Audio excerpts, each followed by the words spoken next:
Polymerase chain reaction, polymerase chain reaction. अभी पल्ले नहीं पड़ेगा, बस आपको हम हिंट कर देते कि करते क्या हैं हम लोग। क्या हमने आपको रेप्लिकेशन बताया है क्या? इसको कहीं ना कहीं हम क्या बोलते हैं, प्रतिकृति। ठीक है, अब इस रेप्लिकेशन का, प्रतिकृति का मतलब क्या होता है? सिंपल सा कि सर हमारे पास एक डीएनए है, इस एक डीएनए से क्या करना, 2 डीएनए बना देना, या फिर कुल मिला जुला के ऐसा डीएनए की क्या कर दी हमने, कॉपी बना दी। ठीक है, यही प्रक्रिया क्या कहलाती है, रेप्लिकेशन कहलाती है। ये प्रोसेस इतना आसान नहीं है, बहुत कठिन प्रोसेस है ये। ठीक है, क्यों कराया जाता है? तो बस सिंपल सा एक लॉजिक समझना कि सर ये हो गया हमारा डीएनए। ठीक है, इस डीएनए में कहीं ना कहीं मिल रहे हैं सर जीन। इतना तो पता है ना कि डीएनए जो होता है छोटे छोटे खंडों से मिलकर के बना होता है, और वो खंड क्या कहलाते हैं, जीन कहलाते हैं। और हम सभी को जीन नहीं कहते हैं। डीएनए जो है ये सर पूरा का पूरा क्या ये पूरा जीन है? नहीं, इनमें से कुछ भाग जीन है, कुछ भाग गैर जीन है। हाँ, गैर जीन, बिल्कुल बताते हैं। जैसे क्या ये, अगर मैं कहूँ कि सर ये मोबाइल है ना, क्या ये पूरा का पूरा पार्ट मोबाइल है क्या? सर कुछ तो इसमें कवर है, कुछ इसकी बॉडी है ना। क्या मोबाइल चलाने के लिए कवर की आवश्यकता है क्या? लेकिन फिर भी इसकी सेफ्टी के लिए आवश्यकता है ना, बस वैसे ही। तो ये पूरा का पूरा जो डीएनए है हमारा, इस डीएनए में सर 2 चीज़ होता है, या फिर हम ऐसा कहें कि सर इसमें क्या मिल रहा है, जीन मिल रहा है। अब इसमें जो जीन मिलेंगे वो 2 प्रकार के होंगे। कुछ ऐसे होंगे जो काम करेंगे, कुछ ऐसे होंगे जो काम नहीं करेंगे। तो जो काम करेगा उसको कहेंगे जीन, और जो काम नहीं करेगा उसको क्या बोलेंगे, गैर जीन बोलेंगे। हाँ, गैर जीन। ठीक है, वो काम नहीं करेगा। अब काम करेगा तो सर क्या बनाएगा? देखो क्या बोला सर, काम कर रहा है, कौन काम कर रहा है, जीन। और जीन काम करने के बाद क्या बना रहा है, प्रोटीन बना रहा है। ठीक है, अब कि सर जब जीन काम करता है, प्रोटीन बनाता है, ये प्रक्रिया भी आपको समझाया हमने। डीएनए से डीएनए बनाना क्या कहलाता है, रेप्लिकेशन कहलाता है। ठीक है, उसके बाद देखो लिख देते हैं यहाँ पे, सर क्या बनाया, डीएनए से डीएनए बनाया, ये प्रोसेस कहलाता है रेप्लिकेशन, पहला प्रोसेस। सर दूसरा प्रोसेस फिर बाद में आगे चल करके फिर डीएनए से क्या बनाते हैं हम लोग, आरएनए बनाते हैं। इसको कहते हैं ट्रांसक्रिप्शन, हिंदी में कहते हैं क्या, अनुलेखन, अनुलेखन कहते हैं। और जब आरएनए बन जाता है ना, तो सर एक तीसरा प्रोसेस होता है कि अब इसी आरएनए से क्या बनाया जाएगा, प्रोटीन बनाया जाएगा। इस प्रोसेस को नाम देते हैं अनुवादन। प्रतिकृति, अनुलेखन, अनुवादन। प्रतिकृति में क्या होता है सर, डीएनए से डीएनए बनाया जाता है, डीएनए से डीएनए बनाया, क्या कहलाया, प्रतिकृति।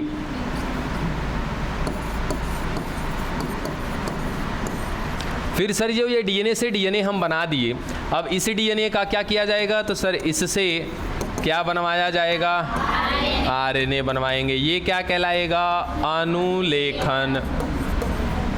ठीक है, अब इस आरएनए का इस्तेमाल किया जाएगा सर आरएनए से प्रोटीन बनाने में, इसको कहते हैं अनुवादन। ठीक है, 3 को प्रोसेस याद रखना, बड़ी काम का चीज़ आएगा, ये बहुत इंपॉर्टेंट है। ठीक है, अब ये समझ गया ना। ठीक है, चलो हमको समझना क्या था सर, पीसीआर समझना था। ठीक है सर, ये जो प्रतिकृति हो रहा है क्यों हो रहा है, बस एक लास्ट स्टेप, क्यों हो रहा है। जैसे सर एक कोशिका है, इस कोशिका में क्या है, केंद्रक है। इस केंद्रक में सर मान लीजिए क्या मिल रहा है, डीएनए। डीएनए की संख्या कितनी होगी बच्चा, 92, ये बात तो पता है ना। अब कितने लोगों को 46 मालूम है कि डीएनए की संख्या 46 होगी, वो गुणसूत्र की संख्या है 46। एक कोशिका में डीएनए की संख्या कितनी होती है, 92 होती है। कारण देखो यहाँ पे सर, एक ये डीएनए और एक ये डीएनए जब मिला तो कैसा आकृति बना, एक्स का। सर अब ये कहलाएगा गुणसूत्र। माने कहने का मतलब कि सर एक गुणसूत्र बनाने के लिए क गो डीएनए, 2 गो डीएनए। अगर इस कोशिका में मैं कहूँ कि सर गुणसूत्र की संख्या कितनी है, 46, तो सर एक गो जब गुणसूत्र कितना से बना होगा, 2 गो डीएनए से, तो 46 दूनी के 92। इसके अंदर क गो डीएनए, 92। सर 92 डीएनए की अगर मैं बात नहीं कर रहा, केवल एक की बात करूं कि सर ये एक डीएनए है, इसमें सर ये जीन मिल रहा है, non gene, gene non gene, मतलब सर जीन गैर जीन दोनों मिल रहा है। सर अगर ये काम कर जाएगा और काम करने के बाद ये लोग क्या बनाते हैं, प्रोटीन बनाते हैं। जैसा कि अभी हमने देखा यहाँ पे कि सर क्या होता है, अनुलेखन होता है, अनुलेखन से पहले क्या होता है, सॉरी अनुवादन होता है, अनुवादन से पहले अनुलेखन होता है। अनुलेखन किसके साथ होता है, डीएनए के साथ। अब सोचो बाबू कि 92 गो डीएनए है, ये 92 गो डीएनए से हम क्या बना देंगे, आरएनए बना देंगे। क्या कहलाएगा, अनुलेखन। सर अब आरएनए बन गया, अब उस आरएनए का क्या करेंगे, अनुवादन कर देंगे। सर यहाँ से क्या बन जाएगा, प्रोटीन बन जाएगा। वो प्रोटीन होता है 4 गो। सर हमारे बॉडी में क्या है, एंजाइम। वो एंजाइम कौन है, प्रोटीन। हमारे बॉडी में क्या होता है, एंटीबॉडी होता है। वो एंटीबॉडी भी कौन है, प्रोटीन है। हमारे बॉडी में क्या होता है, हार्मोन, वो भी कौन है, प्रोटीन है। और अभी हमारे बॉडी में क्या मिलते हैं, एंटीजन मिलते हैं। थोड़ा सा फास्ट लेके चल रहे, क्योंकि ये सब कुछ मेरा पढ़ाया हुआ है, ठीक है। ये सब कुछ बनते हैं किससे, सर इसी प्रोटीन से। अब सोचो क्या एंजाइम की ज़रूरत है, एंटीबॉडी की ज़रूरत है, सर हार्मोन की ज़रूरत है, एंटीजन की, सर इस सभी की ज़रूरत है। और ये सभी के सभी बनते हैं, कैसे बनते हैं, प्रोटीन से। वो प्रोटीन किससे बनते हैं, आरएनए से। वो आरएनए किससे बनता। अब सवाल अटक जाता है कि सर अगर ये 92 को ही डीएनए था इस कोशिका में और वो आरएनए बन गया, सब कुछ कहानी हो गई, अंत में सर ये सब कुछ बन गए।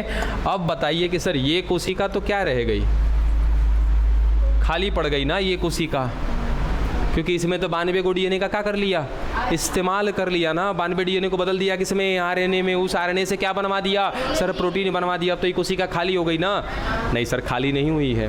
वो 92 को इस्तेमाल में लेने से पहले 92 को एगो एक्स्ट्रा बनाया गया होगा, मतलब प्रतिकृति किया गया होगा कि सर अगर ये एक डीएनए है, ये आगे चल के क्या बनाने वाला है, प्रोटीन। लीजिए सर इसने प्रोटीन बना दिया, बातें नहीं करो। सर ये प्रोटीन बन गया, प्रोटीन बनाने में ये डीएनए का क्या हो जाएगा, कहानी खत्म ना हो जाएगा जी।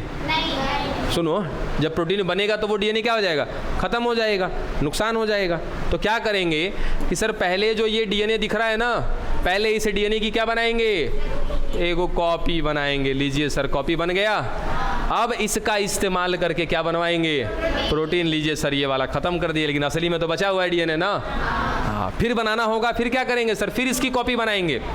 अब फिर क्या करेंगे, इस्तेमाल करेंगे सर, फिर ख़त्म करेंगे। तो बात समझ में आया। ठीक, इसी तरीके से हमारे अंदर काम चलता है कि सर लगातार हमारे बॉडी में एंजाइम हो गया, हार्मोन हो गया, है ना, एंटीजन हो गया, एंटीबॉडी हो गया, ये सब तो सर बन रहे हैं, ख़त्म भी हो रहे हैं, बन रहे हैं, ख़त्म हो रहे हैं। कहाँ से बन रहे हैं, डीएनए से बन रहे हैं। डीएनए से ही काहे बन रहे हैं, क्योंकि सर डीएनए में हमारा डाटा है। डीएनए में हमारा डाटा है कि हमारे बॉडी में किन किन चीज़ों की ज़रूरत है। इसीलिए डीएनए के पास डाटा होने की वजह से ही क्या बनाया जाता है, ये सब कुछ बनाया जाता है। ठीक है, तो सर ये तो आसान है। क्यों आसान है, क्योंकि ये हमारे बॉडी में काम किया जा रहा है। डीएनए से डीएनए बनाया जा रहा है, कहाँ, हमारे शरीर में बनाया जा रहा है। और इस सब कुछ को करवाने के लिए सर बहुत सारे एंजाइम की ज़रूरत है। क्या करा रहे हैं सर, डीएनए से डीएनए बनवा रहे हैं। इसका मतलब क्या कर रहे हैं, रेप्लिकेशन कर रहे हैं, प्रतिकृति कर रहे हैं। अब प्रतिकृति करने के लिए बहुत सारे किसकी ज़रूरत पड़ेगी, एंजाइम की ज़रूरत पड़ेगी। और वो एंजाइम केवल हमारे शरीर के अंदर ही काम कर सकते हैं, बाहर नहीं। वो एंजाइम कैसे काम करते हैं, कैसे एक डीएनए से 2 डीएनए बन जाता है, ये कहानी आएगी सेकेंड ईयर में। चैप्टर का नाम है मॉलिक्यूलर बेस ऑफ इनहेरिटेंस। ठीक है, वंशागति का आणविक आधार हिंदी में बोलते हैं उसको। ठीक है, उस चैप्टर में आएगा, पढ़ेंगे कि सर ये कैसे होता है। फिलहाल ये होता तो है, ऐसे पता है ना। ठीक है, कि सर एक डीएनए से 2 डीएनए बनेगा। कैसे बनेगा सर, एंजाइम बनवाएगा, कहाँ, हमारे शरीर के अंदर। क्या उसी एंजाइम का इस्तेमाल हम शरीर के बाहर कर सकते हैं क्या, नहीं कर सकते। तब सर कभी कभी हमें ज़रूरत पड़ती है कि हमारे पास हमारे लैब में, सुनना बात को, कि सर हमारे लैब में क्या पड़ा है, डीएनए, खाली एगो डीएनए है। हम चाहते हैं कि सर एगो से हम क्या कर लें, 100 गो डीएनए कर लें। अब तो क्या ही मतलब क्या ही कर सकते हैं सर, एक ही चीज़ है हमारे पास, क्या, प्रतिकृति, रेप्लिकेशन। रेप्लिकेशन में ही क्या कर सकते हैं, इसकी संख्या हम लोग बढ़ा सकते हैं, लेकिन शरीर के बाहर नहीं कर सकते ना। बाहर एक तरीका है करने का, that is called PCR, polymerase chain reaction. ठीक है, हम चाहते तो वहीं पे सिंपली आपको बता के ख़त्म कर देते कि ये कहीं ना कहीं शरीर से बाहर रेप्लिकेशन कराने का तरीका है, लेकिन लगे हाथ ये भी पता चल गया कि रेप्लिकेशन क्या होता है, कैसे होता है, किस लिए होता है, किस कारण से, सारा कुछ खत्म, डन। हाँ, किसी का सवाल है क्या यहाँ तक? है तो बताइए, अन्यथा हम अपने टॉपिक पे चलते हैं जो हम लोगों का चैप्टर चल रहा था। अच्छा, उससे भी पहले कुछ, अरे बाबा, अच्छा कोई नहीं, एक्सरसाइज देख लिया आप लोगों ने? मैंने बोला था एक्सरसाइज देखने के लिए, देखा सभी ने? काहे? हाँ ना, ये क्या चल रहा है? आए देख लोगे ना कि मुझे देखना पड़ेगा अभी? अरे बोलो, मुझे देखना पड़ेगा क्वेश्चन आंसर के देख लिए वो सब? ये सब कुछ चेंजिंग वाला सिस्टम पहले ही कर, हाँ ठीक है, समझ रहा हूँ। तब इसको छोड़ देना हम, अरे क्वेश्चन आंसर छोड़ देना, मतलब आप अपने से कर लोगे या कराएं?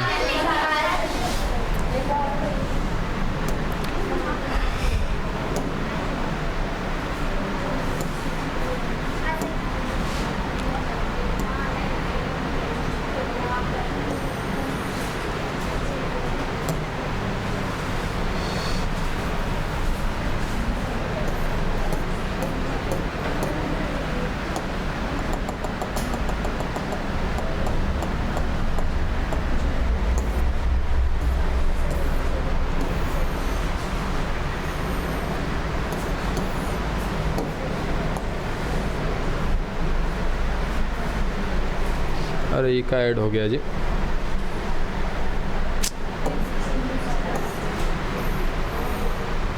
अच्छा यहीं से काम हो जाएगा, चलो यही है ना।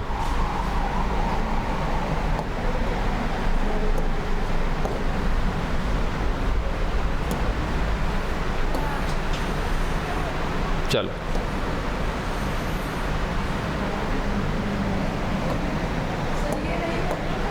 आए, कौन चैप्टर के निकाल दिए हैं जी?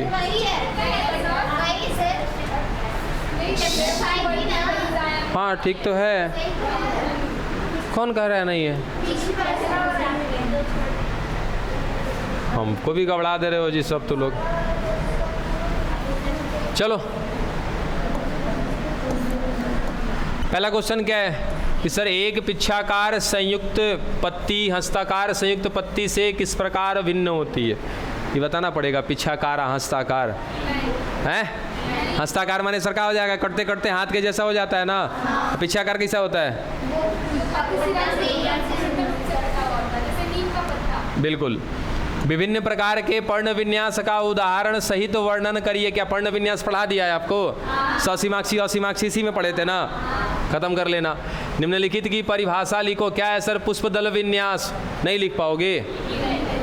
क्या है? विजांडासन है।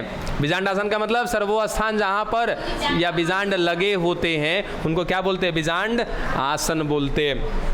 त्रिज्या सममिति सर कैसा हूँ काटेंगे बराबर होगा, क्या होगा? त्रिज्या सममिति। एक व्यास सममिति माने कि क्या होगा सर? एक बार कटेगा जो बराबर भाग में उसको क्या कहेंगे? एक व्यास सममिति।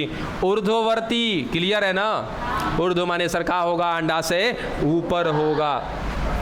परिजयांगी पुष्प, परिजयांगता मतलब कि सर जो बराबर से निकलेंगे।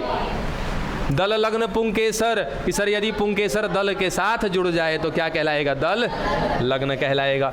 निम्नलिखित में अंतर लिखो। क्या है? असीमाक्षी ससीमाक्षी। लगता है कि इसको बताएंगे हम, है ये क्या है? वियुक्त तांडपी युक्त तांडपी क्लियर है ना? वियुक्त माने अलग अलग, युक्त माने जुड़ा हुआ। उसके बाद निम्नलिखित के चिन्हित चित्र बनाइए। बनाते रहना चित्र, चने के बीज का, मक्के के बीज का। अनुदैर्घ्य काट मतलब कि सर ये मक्का का बीज देखोगे ना तो कुछ इस तरीके से होता है, ऐसे, ठीक है ना, ठीक है। अब दांत के जैसा हाथ थोड़ा सा रहता है इस तरीके से, ऐसा, ठीक है। तो अब इसको काट के बनाना मतलब कि ऐसे अनुदैर्घ्य काट बोला है ना, तो ये हिस्सा दिखना चाहिए इसमें ऐसे, यहाँ पे जो संरचनाएं हैं उसकी दिखा के बता देना। उसके बाद क्या है सर, सोलनेसी कुल के एक पुष्प को उदाहरण के रूप में लो, उनका अर्ध तकनीकी विवरण प्रस्तुत करें, पुष्पीय चित्र भी बनाओ। सोलनेसी पढ़ा दिए हैं ना, अर्ध तकनीकी सोलनेसी ना पढ़ाए हैं। अर्ध तकनीकी का मतलब सर वही फार्मूला है ना, फार्मूला का इस्तेमाल करना, पूरा फार्मूला बताया है, पिक्चर बताया, वो सब कुछ खत्म कराया हमने, कुछ छोड़े नहीं है। उसके बाद पिक्चर बनाना है तो बना करके खत्म करिएगा। पुष्पीय पादप में पाए जाने वाले विभिन्न प्रकार के बीजांड न्यासों का वर्णन करिए। बीजांड न्यास बताया है ना कि बीजांड के लगने के क्रम को क्या कहते हैं, बीजांड न्यास कहते हैं, दिखा देना।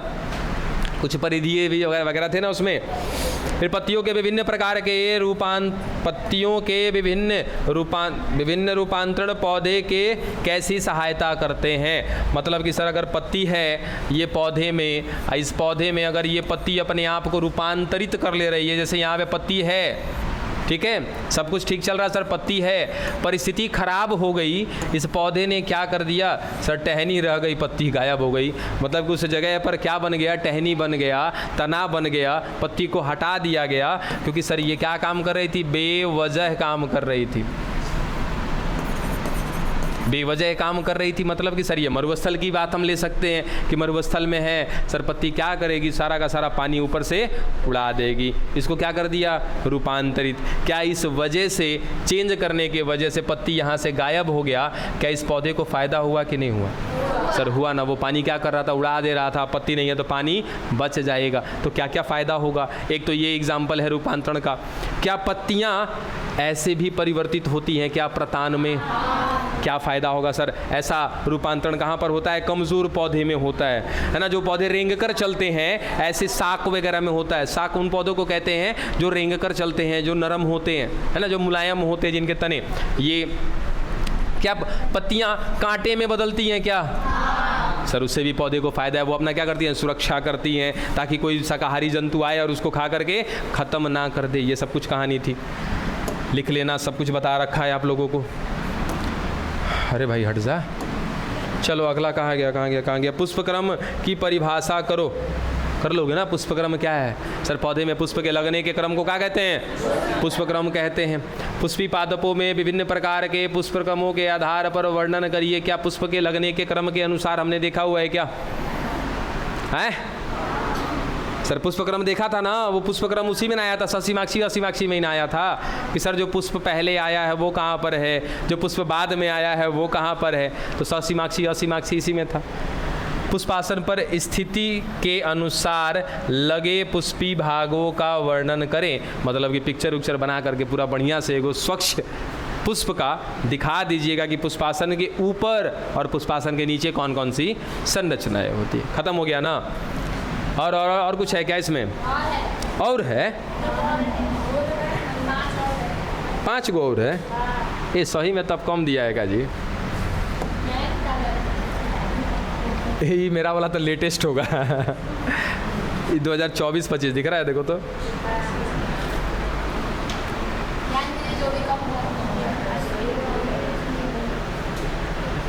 नहीं है ना इसमें।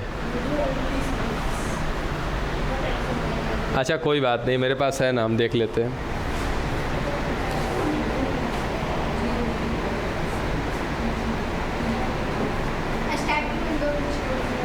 हाँ स्टार्टिंग में ही 5 छोड़े हैं। अच्छा कोई बात नहीं, हम देख लेते हैं, जो रहेगा उसको देख लेते हैं हम लोग।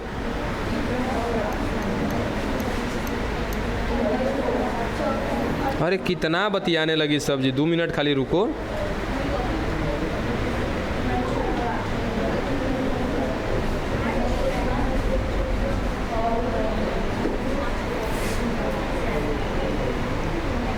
हाँ बोलो, स्टार्टिंग में कौन कौन सा क्वेश्चन नंबर छूटा है? क्वेश्चन नंबर पूछा है फर्स्ट। मूल के रूपांतरण से आप क्या समझते हैं?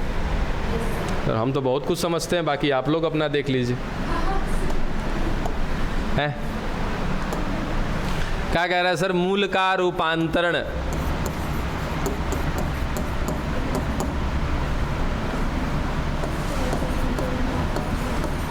मूल का रूपांतरण समझते हो? सर मूल क्या करता है? अपने आप को रूपांतरित करता है, अपने आप को चेंज करता है। कारण भी आपको बता रखा है, वो लिख देना। निम्नलिखित में से किस प्रकार का रूपांतरण पाया जाता है? बरगद के पेड़ में कौन सा रूपांतरण है?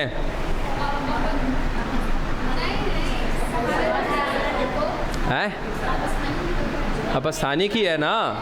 हाँ सर, मूली है, लेकिन वो कहाँ से निकलता है? तना से निकलता है। दूसरा सलजम। सलजम क्या है सर? मूल है, लेकिन अपने अंदर उसने भोजन को इकट्ठा कर लिया है।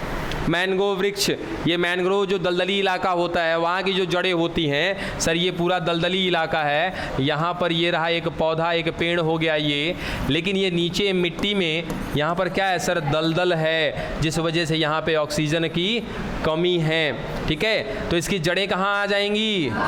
बाहर, जिनको नाम देते हैं श्वसन मूल का नाम देते हैं। लिख देना ये। और दूसरा नंबर क्वेश्चन भी छूटा है। बाह्य लक्षणों के आधार पर निम्नलिखित कथनों की पुष्टि करें। कथन की पुष्टि करना क्या देखते हुए? बाहर के लक्षण को देखते हुए। पौधे के सभी भूमिगत भाग सदैव मूल नहीं होते हैं, हाँ या ना?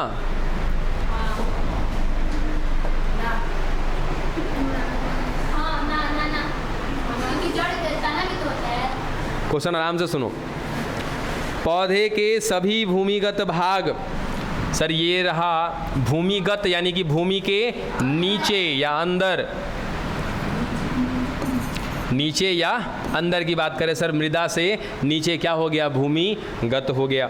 और ये कहना क्या चाह रहा है कि सर जो पौधा का कोई भी भाग है, अगर वो नीचे मिल रहा है, इसमें कहाँ पर? मिट्टी के नीचे, तो क्या ये सदैव जड़ नहीं होते हैं? ऐसा ही है ना? सदैव जड़ नहीं होते, सही न है? आहा, तो वही तो हम कह रहे हैं कि सदैव जड़ नहीं होते। ऐसा तो कोई स्टेटमेंट है, फंसोगे। फिर से देखो बार बार क्वेश्चन को सर। पौधे के सभी भूमिगत भाग सदैव मूल नहीं होते हैं, बिल्कुल ये कथन सत्य है। इसलिए कि सर भूमि के अंदर कभी तना रहता है तो कभी जड़ रहता है। जैसे नॉर्मली कोई भी पौधा ले लो सर, क्या मिलेगा? जड़। ठीक है, अगर कहीं हम ले लिए एग्जाम्पल के तौर पे आलू, तो सर आलू भी कहाँ है? भूमिगत है ना, भूमि के नीचे है, लेकिन वो जड़ नहीं है, कहाँ है? तना है। बात समझे? तो वही कह रहा है कि पौधे के सभी भूमिगत भाग सदैव मूल नहीं होते, हमेशा मूल हमेशा जड़ नहीं होता है।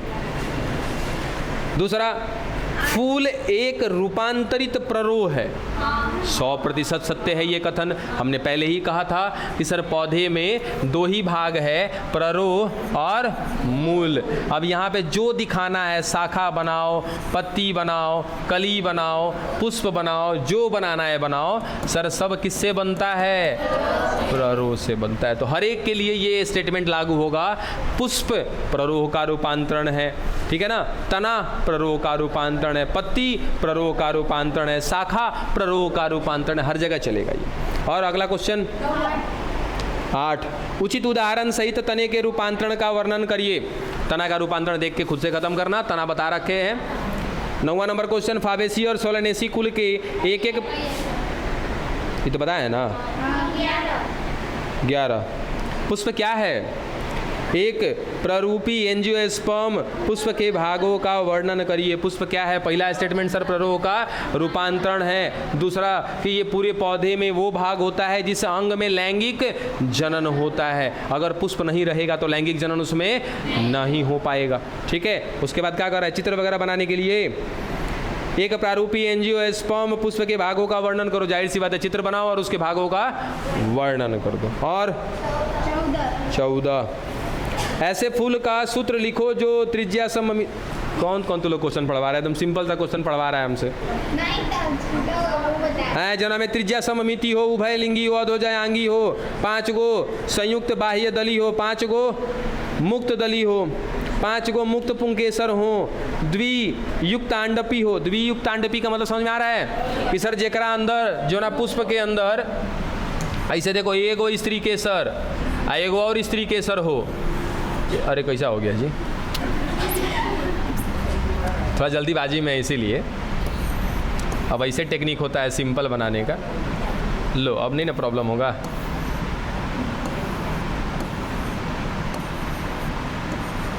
ठीक है, अब क्या कह रहा है कि सर द्वियुक्तांडपी कह रहा है ना, तो एक मिला देना ऐसे हो गया ना युक्तांडपी। ये इससे आपका जो अंडाशय होगा ये कहीं ना कहीं क्या हो जाएगा बच्चा, जुड़ जाएगा ये। तो इसी तरीके से उसके बाद क्या कह रहा है, ऊर्ध्ववर्ती अंडाशय हो। अंडाशय क्या होना चाहिए, ऊर्ध्ववर्ती होना चाहिए, यानी कि सबसे ऊपर। बाकी ये पुंकेसर वगैरह कहाँ से निकलेंगे, इसके नीचे से निकलेंगे। हाँ अरे हाँ भाई, हम खाली बस समझा रहे हैं, सूत्र आप ही लोग को लिखना है, हम तो खाली समझा रहे हैं कि इसका मतलब क्या है। सूत्र आप आराम से लिखिएगा जाके खुद से। और कुछ है, क्वेश्चन नंबर 15 हो गया ना, और कौन छूटा है, 9 नंबर।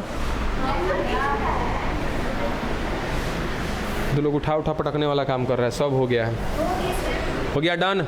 कोई क्वेश्चन फंसा नहीं है आप लोगों का ना। चलो अब अब आते हैं अपने चैप्टर पे। चैप्टर क्या चल रहा था, पुष्पीय पादपों का शरीर। ठीक है, अब क्या कुछ हद तक आप कल कुछ जाने थे, विभेदीकृत कोशिका अविभेदीकृत कोशिका का इसमें अंतर समझ में आ गया था। बौरा जाओगे, सब जानते हो काहे लिए। अभी आपने क्या खाली पढ़ा है, विभेदन। एक बाद तुरंत देखो 3 गो शब्द लिख रहे हैं। अभी उसको नहीं समझाएंगे, थोड़ा टाइम लगेगा समझाने में, लेकिन हालत ख़राब होगी आपकी। इस शब्दवा खाली दिमाग में रख लेना, विभेदन। दूसरा विभेदन। बस क्या क्या चालू हो गया महीने से, सुन तो लो पहले। निर्विभेद, अच्छा इसको सिंपल कर देते हैं थोड़ा सा। पुनः विभेदन, समझे, विभेदन, विभेदन, पुनः विभेदन। इसको क्या बोलते हैं,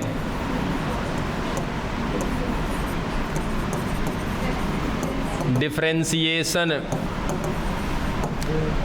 इसको कहते हैं डी डिफरेंशिएशन, इसको कहते हैं रीडिफरेंशिएशन। समझे। अभी एक में तो और भयंकर हो जाएगा आपका जब इन तीनों को लागू करेंगे एक ही पेज पर। तीनों को लागू करेंगे मतलब तीनों को एक ही पेज पर समझाएंगे आपको, उस समय उड़ जाएगा ऊपर से, गारंटेड, गारंटी के साथ बता रहे हैं कि उस समय ये उड़ जाएगा। तीनों का तीनों कच्चू समझ में नहीं आएगा आप लोगों को, समझ गए। तो थोड़ा सा धैर्य रखिएगा। हाँ, ये शब्द जरा याद रखिएगा सभी लोग, भूलिएगा नहीं, ठीक है। अब इसका मतलब इन तीनों में से केवल एक का मतलब आप जानते हो। इसका मतलब विभेदन का क्या मतलब जानती हो बच्चियाँ, तो नहीं बताओ तो। हाँ, कल पढ़ाए थे ना, हाँ तो बताइए ना, विभेदन कल पढ़ाए थे ना। वो किताब में देखने से कुछ नहीं मिलेगा। बताओ विभेदन माने क्या होता है। विभजीयोतक और अस्थाई, उसके आगे समय लग जाएगा हमारा काफ़ी ज़्यादा। हाँ जी, आप ज़रा खड़े हो जाइए, बताइए कि विभेदन का मतलब क्या है, डिफरेंशिएशन का मतलब क्या है, जल्दी बताइए, समय कम है अपने पास। विभजीयोतक,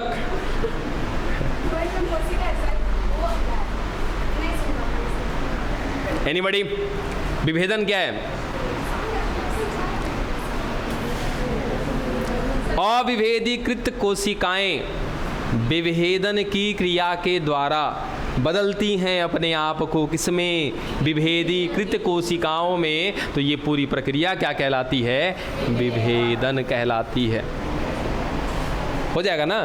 कल ये बताए थे ना, कल कोई ऐसा है इनमें से जो नहीं आया था, नहीं आने वाले, बहुत खूब, अच्छा से समझ में भी आ रहा होगा आपको। अच्छा, तो टाइम चेंज करवाना है, ठीक है। कतनो स्कूल जाइए, कुछो कर लीजिए, हाई वीडियो तो शाम को वाले स्कूल में मिल ही जाएगा ना आपको। तब देखे थे, झूठ बोल रही हैं आप, पक्का? खड़ी हो जाइए, खड़ी हो जाइए, देखा है तो ज़रा प्रमाण ले ले हम। विभज्य योतक कौन है? अच्छा, कार्य करता है। अस्थाई उत्तक किससे निर्माण होता है?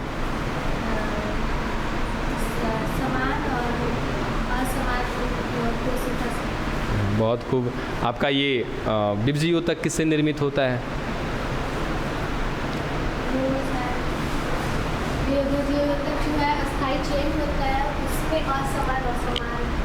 बिल्कुल, बैठ। बस मंदिर की तरह, जैसे होता ना कि बस घंटा सही था, वो तो अपना गुस्सा मेरा और बढ़ना जाए इसके लिए बैठा दिए। हाँ तो क्या कहें, क्या कहें बाबू, ये बताओ है?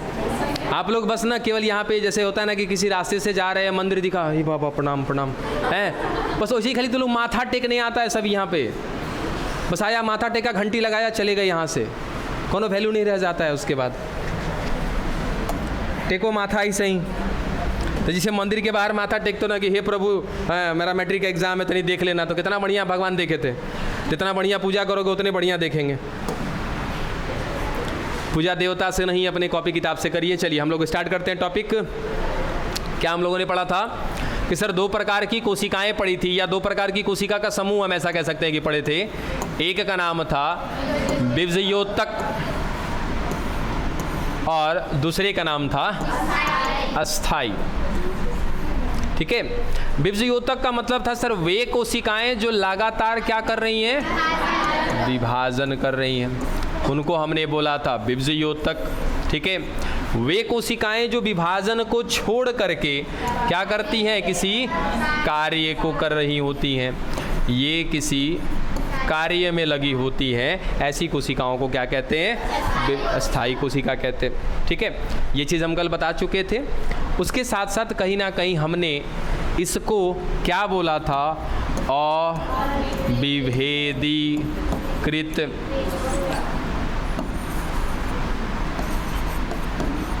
अविभेदीकृत कोशिका, और इसको क्या बोला था? विभेदीकृत कोशिका। ओ तरीके, ये सब कुछ आपको बात पता है? ठीक है, अब कल के लिए अपने लिए टारगेट रखिएगा ये वाला टॉपिक, और थोड़ा सा सर से आप लोग बात करिएगा टाइमिंग को लेकर के, क्या करना है। ठीक है, ये चीज़ ज़रा पढ़ करके आइएगा कल आप सभी लोग। ये हाँ, ये तीनों